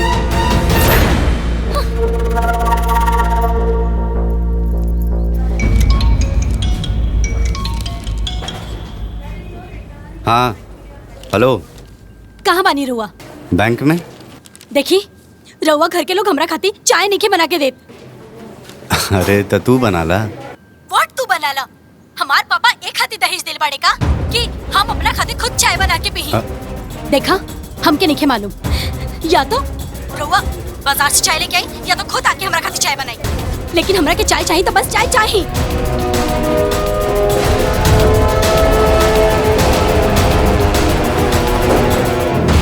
बाबूजी, गांव समाज में बहुत बेइज्जती होता, कुछ समझ में नहीं आया। ले आगे ले। बाबूजी, का भइला? भैया घर से फोन आयल रहे, का बात बा? ते काहे चिंता में बाड़ी माई, उनकर मेरा रू है ना, पूछेलस। का बात बा माई? का बताइए बेटा, हमने के अपना गलती के सजा भुगता नहीं जा। मतलब देवर जी की हमनी के तो अनपढ़ बानी जाना, जाके अपन पढ़ल लिखल मेहरारू से पूछ ली। ममता, ममता, ममता, कहा का बात बा? हमार मुंह ठीक नहीं है। काहे? ई बताई, हमार रील वील बनावे से ई लोगन के का प्रॉब्लम बा? अरे रील वील ना बनत रहे, छत पे खड़ा होके ऑर्केस्ट्रा के डांस चलत रहे। का बाजू में खड़ा बाड़ी पूछ ली ना। हाँ बनावत रनीता। अरे गांव के लोग अपना छत पे खड़ा होके सीटी मारत रहला। अभी बेशर्मी पे केहू बोली ना का? Shut up. Shut up, you illiterate woman. I don't want to talk to a fool like you. You shut up, shameless woman. Even I don't want to talk a crazy woman like you. I am done with this word illiterate. What do you think? You are more educated than me in this house? Listen, I am more educated than you. Did you understand? अरे तोहरा से ज्यादा ही घर में पढ़ लिख के आई नहीं, लेकिन अनपढ़ बन के रहनी ताकि हमार कम पढ़ल लिखल पति के मन में हीन भावना ना आवे।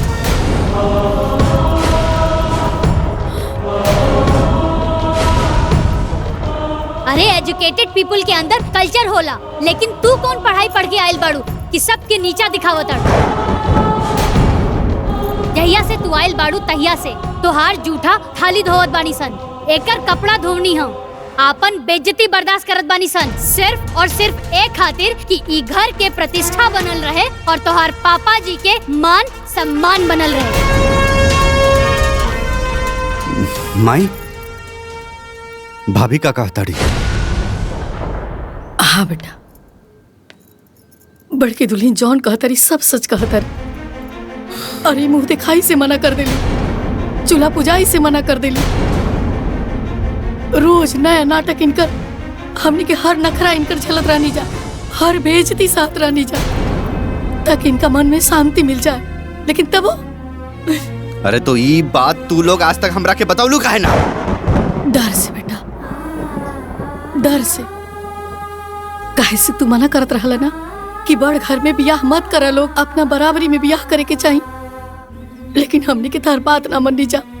अरे हमनी के का पता रहे कि ऐसा बड़ घर से विपत पतो उतार ले जा। ओ हेलो, का विपत पतो?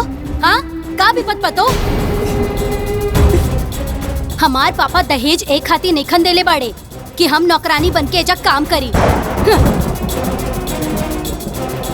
इतना दहेज देवे के मतलब कि हमके नौकरानी चाहिए ना, ता अपन बाप के दहेज के नौकरानी बनावा। तो लोग का करे? ममता चुप। व्हाट चुप? हाँ व्हाट चुप? फिर वही बात, मारा एक थप्पड़ ना, दिमाग होश में आ जाए, समझ लो। इंसल्ट? हाँ, हमार इंसल्ट? अब हम 1 मिनट एक घर में ना रहा, 1 मिनट भी ना। हाँ जा, निकला। ओ हेलो, ऐसे कैसे जाई? हाँ, ऐसे कैसे जाई? जितना दहेज लेके आयल बनी ना, 1-1 रुपया हमके रिटर्न चाहिए, ओकरा बाद हम जाई।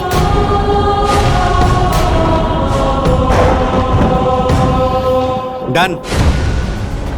तहार 1-1 रुपया और तहार दहेज हम रिटर्न कर दे।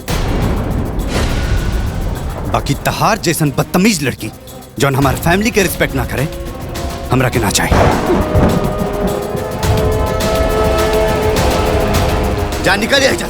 अरे ऐसे कैसे चल जाई? आपन दहेज लेके वापस?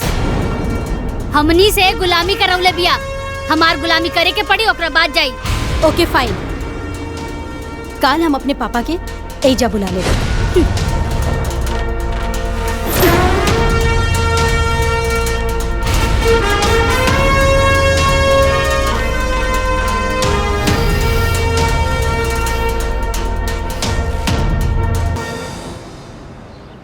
का खरीदे के बा?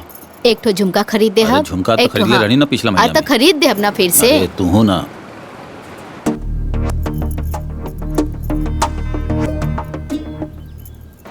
हेलो। हाँ पापा। हाँ हाँ बोल बेटा। रुआ काल के काल यहाँ आई। बात का बा वो तो बतावा। रुआ पहले यहाँ आई, सब आपके पता चल गई। ओके मम्मी से बात करबू। ना मूड नहीं खे। कल हम आवतानी। का भाई? पता ना गुस्सा में लागत रहल। बाबूजी छोट मुंह बड़ बात करतानी, अब आपे बताई का रउआ अपन बेटी के दहेज ई खातिर देले बानी कि वो हमनी के नीचा दिखावे, हमनी के बेइज्जती करे। हाँ समधे जी, का समधिन जी रहुआ माई बाप के ऐसे ही नौकर नौकरानी बना के रख ले रही? ना ये तो बिल्कुल गलत बात। पापा रोवा के हम एजा बोलेले बानी कि ई लोग। तू बोले बाड़ू। हाँ तो हमार सुनी ना। हाँ बोला। देखी पापा, हमरा ऐसन अनपढ़ और ड्रामेबाज लोगन के साथ नहीं रहे के। ई तू का कहताड़ू? देखी पापा, हम ही फैसला पहले ही कर लेले बानी, रोवा के सिर्फ बता रहल बानी। अच्छा आखिर इतना हार्ड डिसीजन तू ले लू का है? काहे कि ई लोग के साथ हम यहाँ परकटी चिड़िया की तरह नहीं रह सकत। ई लोग के हमार हर बात पे ऑब्जेक्शन बा, हम इतना लिमिटेशन में ना रह। बेटी ये सब तोहरा खेल लगाता, ये तोहरे लाइफ के बात बा। डोंट वरी पापा, ई लोगन से सारा दहेज के पैसा और सामान हम वापस ले ले। ममता आर यू मैड? रिलैक्स पापा, देखी हम ही फैसला कर चुकल बानी और अब हमार फैसला चेंज नहीं हो सकत बस। अरे बाबू रउआ कुछ काहे बोलत नहीं की? हमरा इनका फैसला से कौनो एतराज नहीं के। पूरा लाइफ बर्बाद हो जाई। ये पागल लड़की के समझ में नहीं आवत। व्हाट लाइफ बर्बाद हो जाई? हाँ व्हाट लाइफ बर्बाद हो जाई पापा? यहाँ रह के भी कोनो आबाद नहीं खे। बस 1 महीना के बाद बा ये लोगन के एहसान उतारे के बाद, और 1 महीना के बाद रोवा बस गाड़ी लेके आ जाइहा। ऐसे ज्यादा बात हमके नहीं करे के बाद बस। रउआ लोग हमरा के माफ कर दी, हम बहुत शर्मिंदा बानी।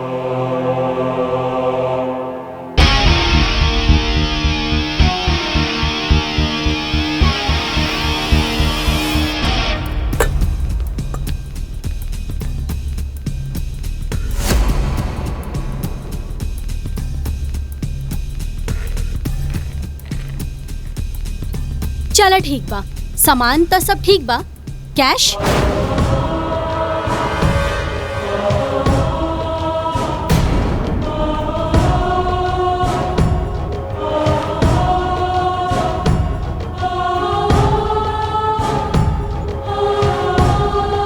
कौनो भी फैसला करे से पहले 10 बार सोच ला, ताकि तोरा के बाद में पछतावे के ना पड़ी। Whatever.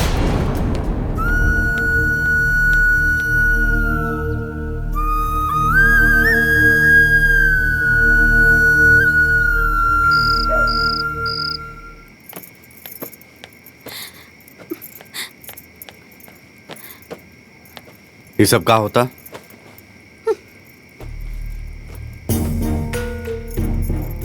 ड्रामा मत करा, समझ लो। बिछावन हटा के काहे सुतल बाड़ू? काहे कि हमार पापा के दिहल नहीं खे, और काहे सोती हम राउर घर के बिस्तर पे? हमके ना चाहिए केहू के एहसान। तारी ये बचकाना हरकत की वजह से बात यहाँ तक पहुँच गई। व्हाट बचकाना? हाँ व्हाट बचकाना? पहले ई बताई हमरा कि के बा हमरा से ज्यादा एजुकेटेड है घर में? हाँ के लेके आयल बा हमरा से ज्यादा दहेज है घर में, या के बा हमरा से ज्यादा बड़ घर के ए घर में? बताई। तारा ये बात के बहुत घमंड बा ना? यस बात बा। पछताइबू, एक दिन तू बहुत पछताइबू। ओ हेलो, हमके सब पता बा कि जॉन हमार खिलाफ एक घर में टीम बाजी हो रहल बा ना, ओकर एगो प्लेयर रहुआ बानी। लेकिन बहुत दिन ना, बस कुछ दिन के बाद बा। ओकरा बाद नमस्ते टाटा बाय बाय।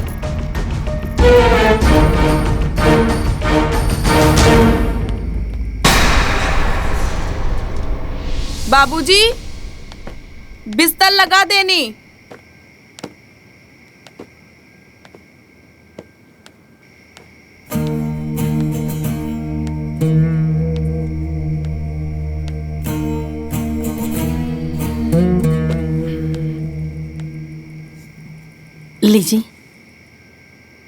पानी पी ले।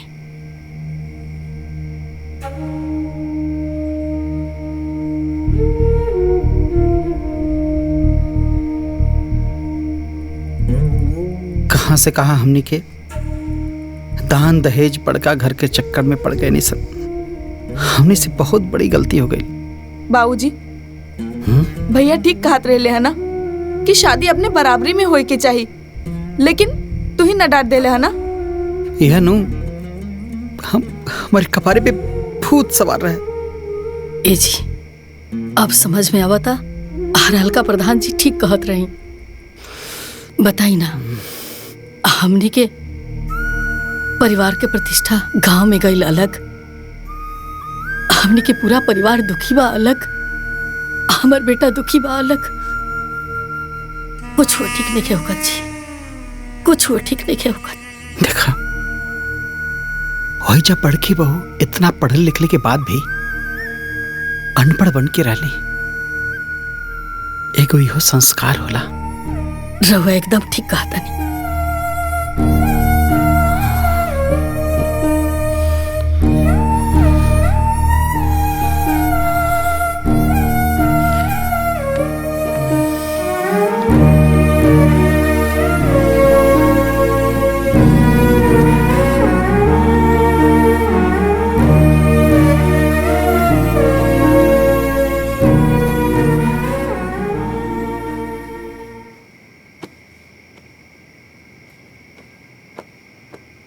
शीतल तू हमारा ला जोन तपस्या कैलू वो हर केहू के बस के बात नहीं है।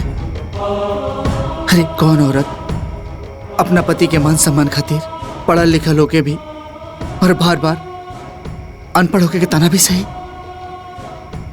यहाँ तक कि हम बहुत तरह के कितना बेर ताना देनी। शीतल हमरा के माफ कर दिया। अरे ये हाथ जोड़ के हमार इतना साल के तपस्या के माटी में काहे मिलावत बानी जी, ऐसन मत करी। तू ऐसन काहे कैलू शीतल? जब हमनी के बियाह तय भइल रहे तब माई बाबूजी के मन में यह चिंता रहे कि दामाद जी कम पढ़ल लिखल और बेटी ग्रेजुएट, कहीं ये बात के लेके दामाद जी के मन में हीन भावना आ गई तो जीवन बहुत मुश्किल हो जाए। यही से हम वो दिन तय कैनी, आपन माई बाबूजी के सामने कसम खैनी कि हम आजीवन अनपढ़ बनकर रहब। तू तो महान बाड़ू, आज हमार मन गर्व से भर गई। तू कहा था फिर से तार एडमिशन करा दी। अरे ना जी, हमके तो बस घर के काम करे के। अगली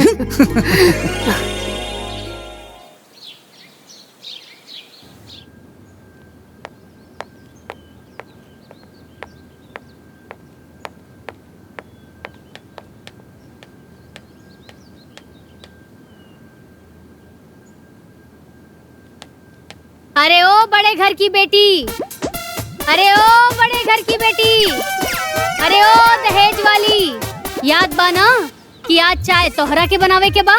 गेट आउट, गेट आउट। हाँ बबुनी, तनी जगावे वाला दवाई तो लेके आई। Get out.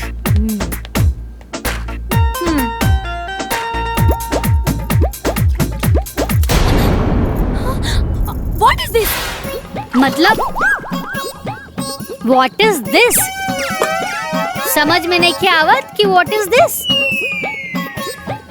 हमनी तोहरा के चाय 10 बजे बना के नानू देवत रहनी। हाँ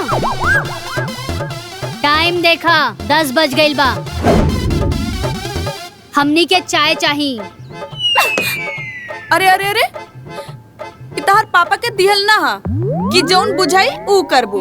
ये हमार भैया के कमाई कहा, तो प्लीज प्यार से, एकदम प्यार से।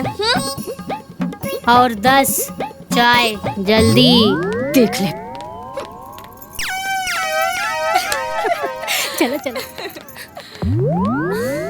दिया बड़ा न खड़िले जैसे 5 सकतिल रहे गुस्सा में।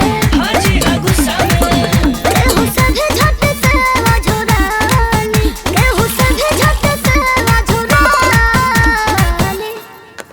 हर दम आप से तेरे बोझाली दुल्हन दहेज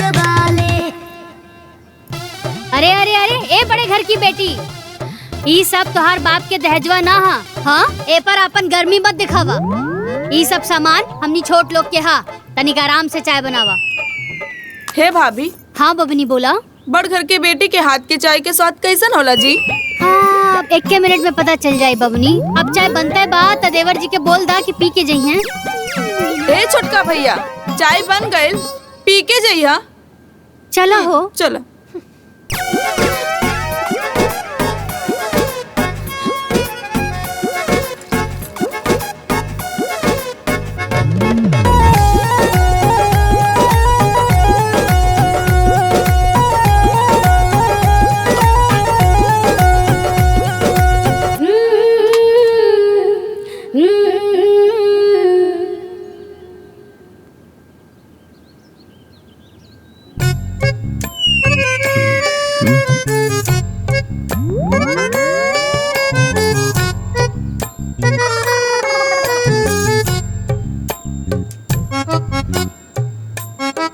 माई चाय तो ऐसने बा जैसन भाभी बनावत रही है। अरे पगला हवे का? चायवा के स्वादवा कैसे बदल जाई? ना हमरा लागल कि बड़ घर के लोग बनाई तो कुछ स्पेशल बनाई। चला अच्छा भैल, कम से कम यही बहाने चाय के नेक तना देवे के पड़ी। बाबूजी चाय सच में स्वादिष्ट बनल बा। अरे काहे ना बनी जी, एमे छोट घर के चाय पत्ती पड़ल बा, चीनी पड़ल बा, प्यार बा, तो स्वादिष्ट तो बनबे करी नू।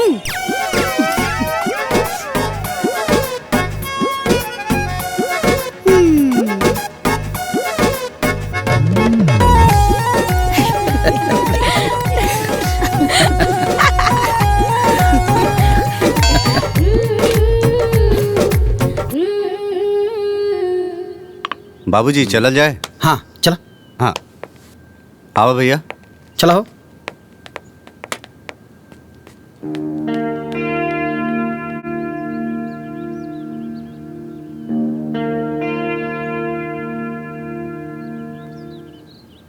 चाय जल्दी जल्दी पियल जाए। कपड़ा भी तो धोवे के बा। भाभी कपड़ा धोला के बाद खाना भी तो बनावे के बा। चाय से फुर्सत मिली तब ना टाइम से रेडी हुई। बबुनी हमनी सबके टाइम पर खाना देले बानी सन, ता हमनियों के तो टाइम पे चाहिए ना। पहले आराम से चाय पियाई हुई, ओकर बाद ना खाना बनी। अरे ओसे हमके का बबुनी, हमनी के टाइम पर खाना देले बानी सन, ता हमनियों के टाइम पे चाहिए। अब चाहे केहू चाय पियल होखे या ना।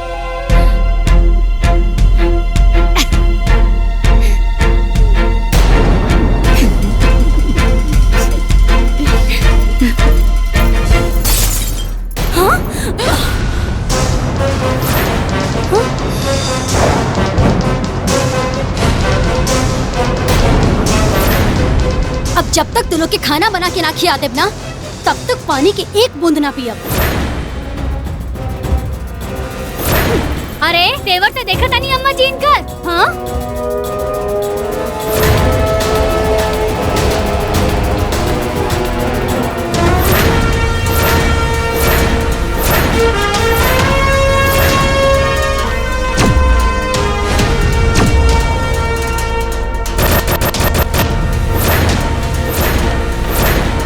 ए बड़े घर की बेटी जी, ई कप तोहार पापा जी के दिहल दहेज ना रहल जौन तोड़ देहलू। मालूम बा हमके, हमार पापा ऐसन सड़ियल चीज देहू नहीं खन सकत।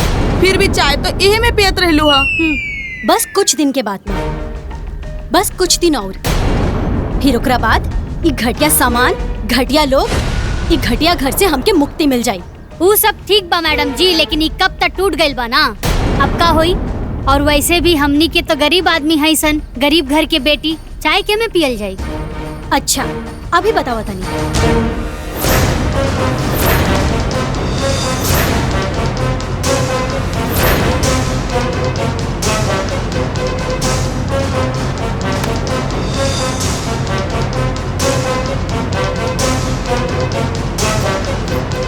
इला, एक कप के बदले पूरा सेट देता नहीं। हमके ना चाहिए केहू के एहसान।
गुस्सा में बिना बड़ा न खड़ी ले जैसे माचिस का तिल रहे गुस्सा में हाजी हाँ गुस्सा में केहू सभे झट से झुरानी केहू सभे झट से झुरानी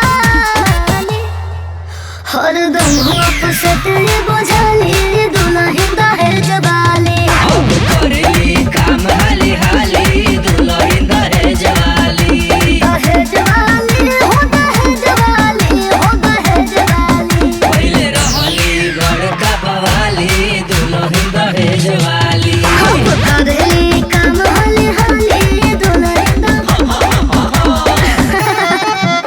देखो तो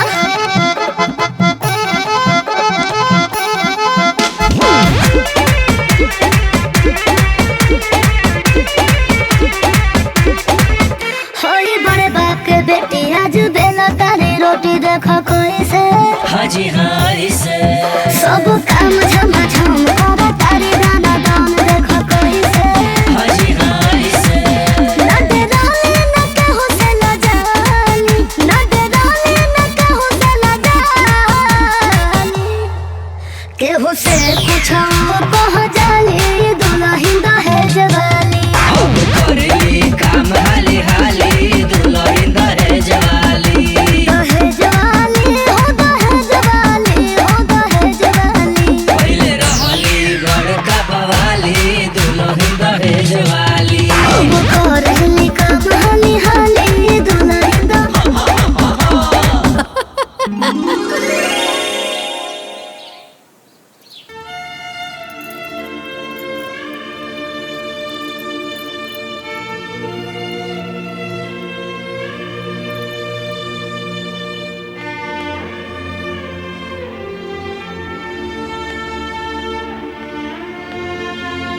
हमनी के इतना निर्दयी ना है सन कि केहू तकलीफ में रहे और हमनी के चुपचाप देखत रही।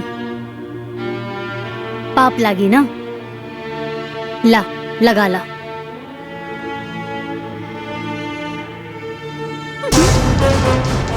व्हाट पाप लागी? हाँ व्हाट पाप लागी? ओ हेलो, हमके केहू के दया दृष्टि के जरूरत नहीं खे। रउआ नियन लोग के तो हम अपन घर में नौकर रखे नहीं, ई तो मजबूरी बा जे सेवा कर रहल बानी। अब जाई अपन काम करी। हे भगवान,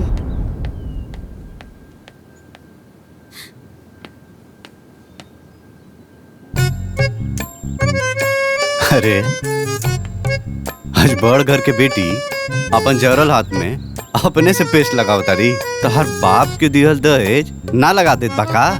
ई का फर्जी बात कर रहल बानी? अरे हम फर्जी नियर बात करत तानी, तारे ना घमंड बा अपन पापा के दिहल दहेज के। ओ हेलो, हमरा लगे टाइम नहीं खे ई फर्जी बात करे के। जाई अपन काम करी। जब देखा जाई।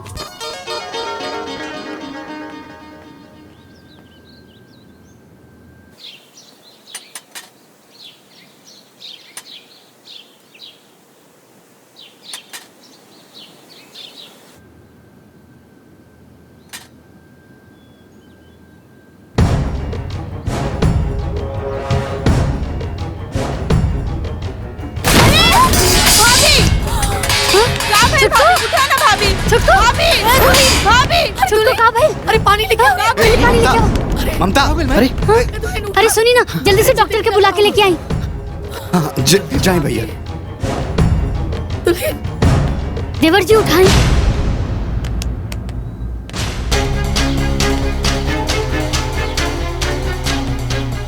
डॉक्टर स्वतंत्र के लेके आई है, ठीक है? बहुत अच्छा डॉक्टर हुआ। ठीक है।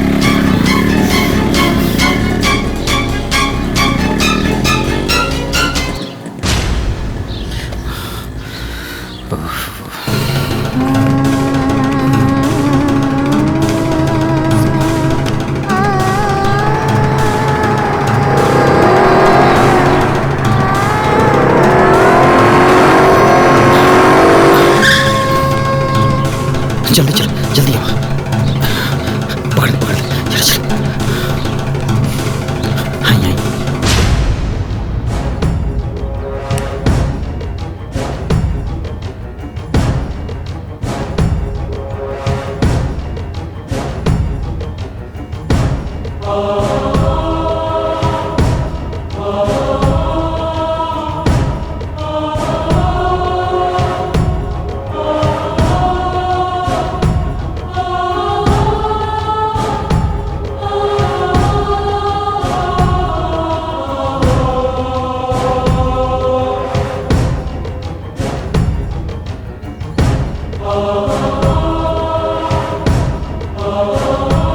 तो बहुत हाई बा। इनका कोनो बात के टेंशन बा का? डॉक्टर साहब तनी गुस्सा ज्यादा करेली। अरे आजकल के लोग तो गुस्सा ही करेले, हर बात पे गुस्सा। ई ना बुझी है कि गुस्सा कैला से कितना नुकसान होला।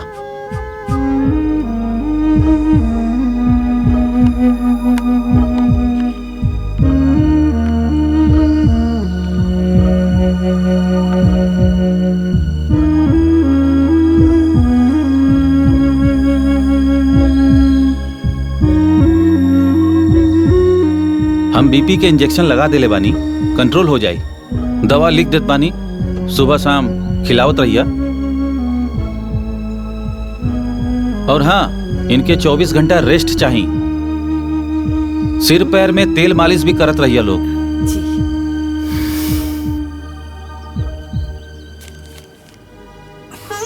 नमक बिल्कुल बंद कर दिया। ठीक बा। फिर आके हम चेक कर ले। ठीक बा डॉक्टर साहब। आई चले।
भाभी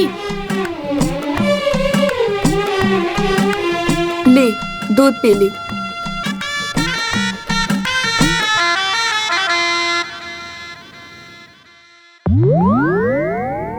अब हमार मीठा खाए के मन नहीं करत। डॉक्टर साहब नमक देला से मना कैले बाड़े।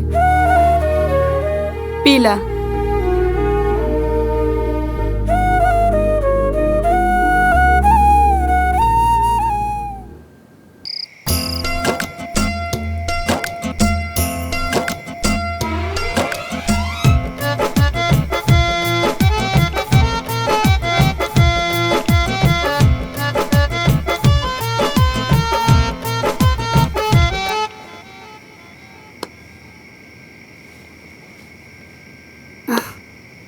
का भाई?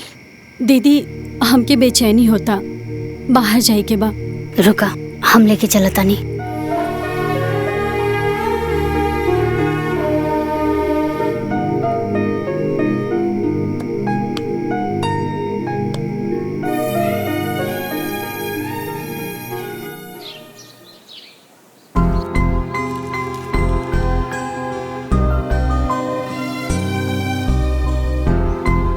अच्छा दीदी, हम का कहत रहनी कि का हम बाहर घूमे जा सकतानी का?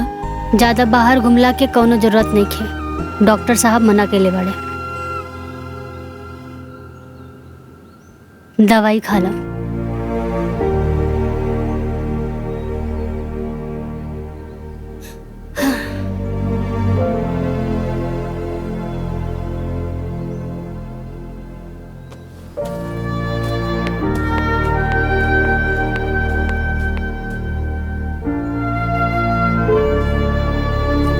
माई हम जाता नहीं बैंक। अरे छोटकी के तबीयत खराब बा, आ तू बैंक जाता रे? अरे ते लोग तो सब करते बाड़ी, हम रुक के का करब? चाहे कुछ करब या ना करब, लेकिन जब ले देवरानी जी के तबीयत खराब बा ना, रउआ के कोनो बैंक वैंक नहीं खेजाई के।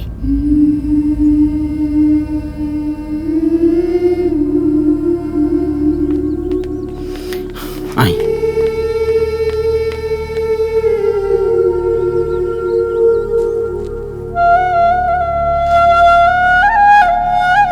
अरे वाह, बीपी तो एकदम नॉर्मल हो गई।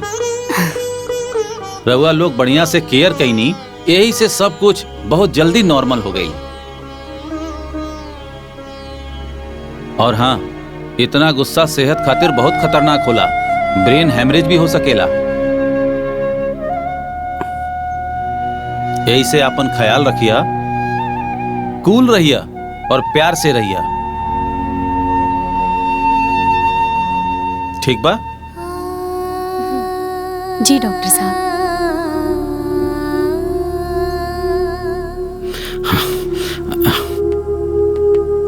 डॉक्टर साहब, आप कैसन तबीयत? एकदम परफेक्ट। हाँ, हाँ अरे ना ना ना, हमरा क्लिनिक जाए के बा और भी मरीज के देखे के बा, चला तानी। अच्छा चलिए चलिए। हाँ, दे दा सूटकेस।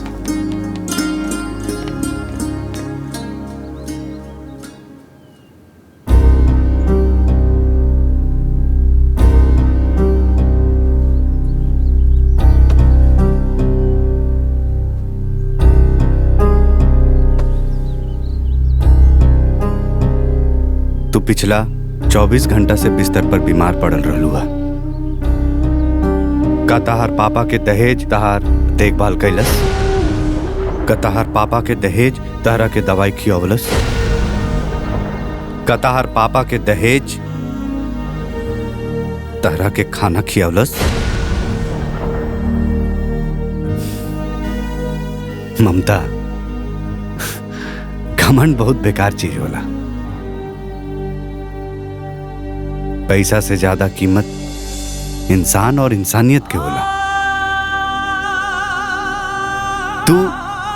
तू हमरा परिवार के साथ कब्बो अच्छा व्यवहार ना कहलू, वो सबके कब्बो रिस्पेक्ट ना देलू, फिर भी सब कुछ भुला के वो सब पिछला 24 घंटा से तहर सेवा में लगला। मुश्किल में न तहर पापा की दहेज काम आइल, न तहर घमंड। खैर ये सब बात हम तहरा से कहे कहता नहीं, तहरा के तो जाए के बा।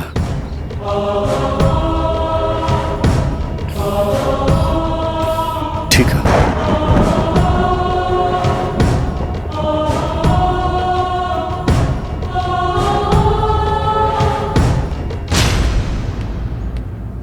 ये सब सामान उठा के गाड़ी में डाल दो। ठीक बा भैया।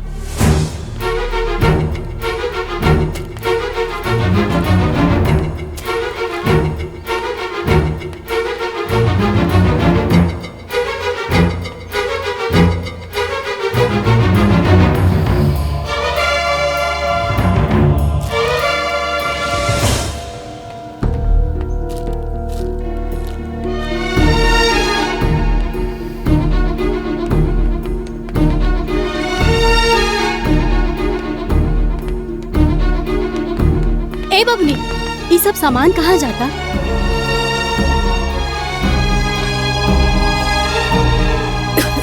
अम्मा जी, ये सब सामान कहाँ जा रहल बा?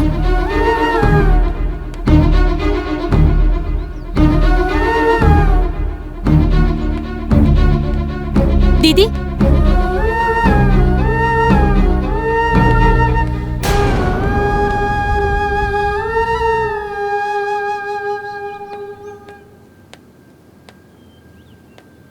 तू यहाँ का करत बाड़ू? जा तैयार हो जा। काहे? कहे का तारा जाए के बाना, तहर बाबूजी गाड़ी लेके आयल बाड़े, देखत नहीं को सब सामान लोड होता। जा तैयार हो जा। जा।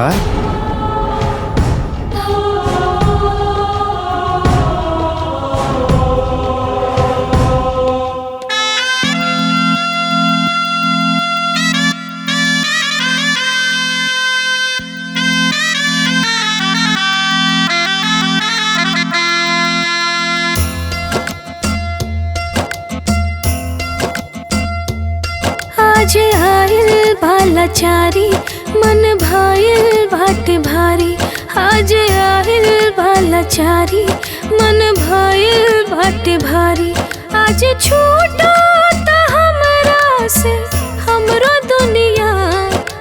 छूटा त हमरा से हमरो दुनिया कहियो आइल रही जहवा हम बन के कनिया कहियो आइल रही जहवा हम बन के कनिया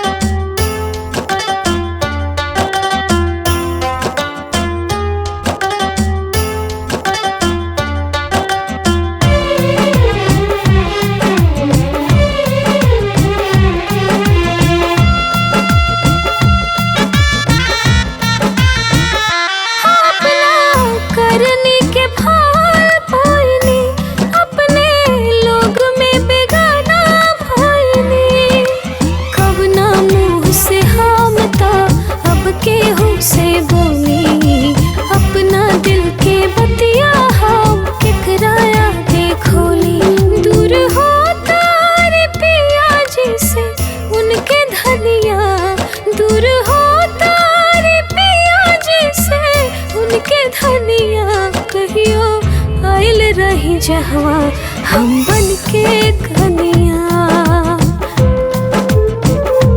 कहियो आइल रही जहवा हम बन के कनिया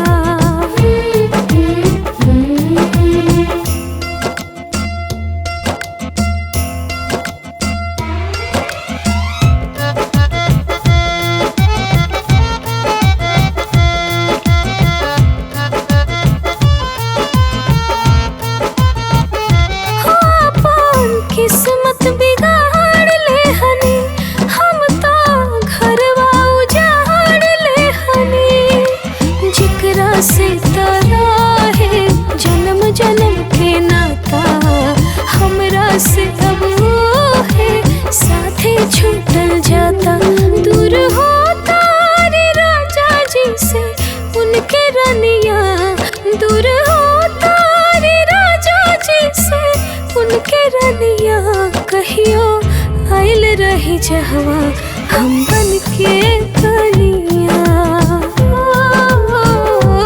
कहियो आइल रही जहवा हम बन के कनिया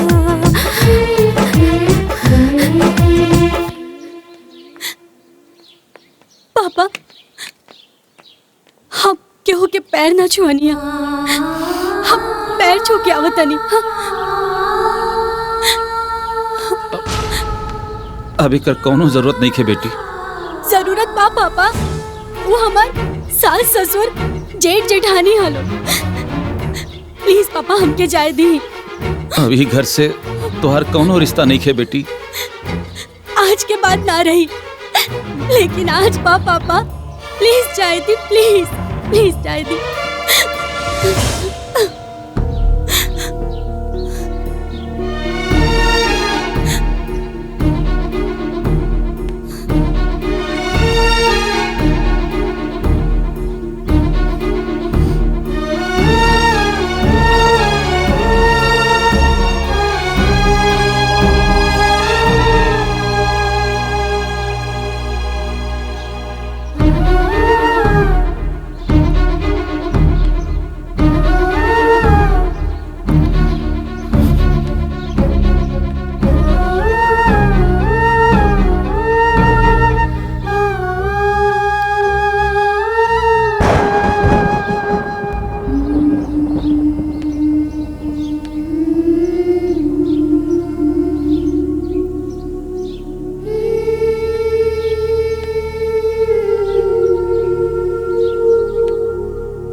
अब तो हम जा रहल बानी ना तो अब तो हम क्या माफ कर दे। तू अपना मर्जी से जाता रू तरह जाए के कर लिया। तारा अपना गलती के एहसास हो गई हमने की सब के तारा के माफ कर देनी जा।